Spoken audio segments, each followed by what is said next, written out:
Et ici, là, vraiment, l'aspect qualité est meilleur.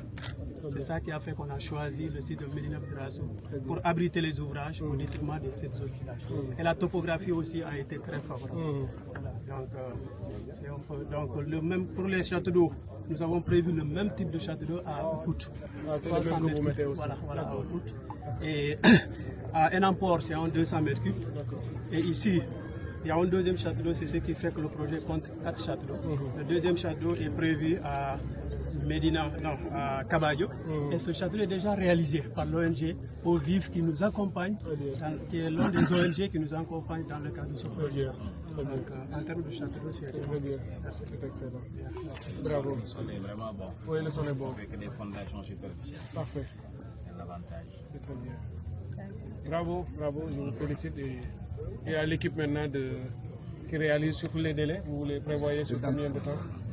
Alors pour ce projet, c'est parti pour 24 mois. Pour l'ensemble? Oui, pour l'ensemble.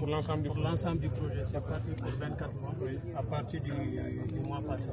Donc ils ont reçu les ordres de service de démarrage du mois passé. Sur ce site précisément pour la réalisation du château d'eau? Pour la réalisation du château d'eau, ça peut tourner autour de 8 mois. Voilà, maximum.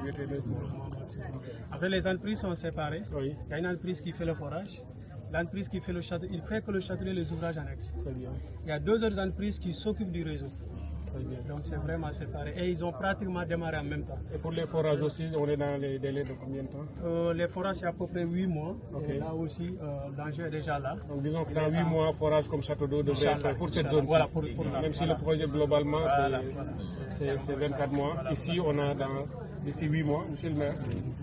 C'est bien ça. Hein? C'est ça. Voilà, ça c'est très important afin de pouvoir les desservir rapidement dès que le chantier sera terminé. Très bien. Le chef de l'entreprise, il est où? C'est vous les représentants, d'accord? Ah, c'est oui. Ça, d'accord. À quel moment est là aussi? Oui, d'accord. Très bien. Il y a les entreprises de réseau aussi. Oui. Très bien. OCAS, CSTI. C'est très bien. CSTI, oui. Wow. Quand on finit tout ce qui est structuration, préparation et autres, maintenant c'est vous qui prenez la main pour la réalisation. Avec la qualité qu'il faut et le respect des délais. C'est particulièrement important. Et le suivi sera fait avec effort pour s'assurer du respect du timing surtout. C'est très très important. Et le niveau de qualité qui a amené à vous choisir. Vous étiez en compétition avec d'autres, vous avez gagné, ça veut dire que vous avez ce qu'il faut.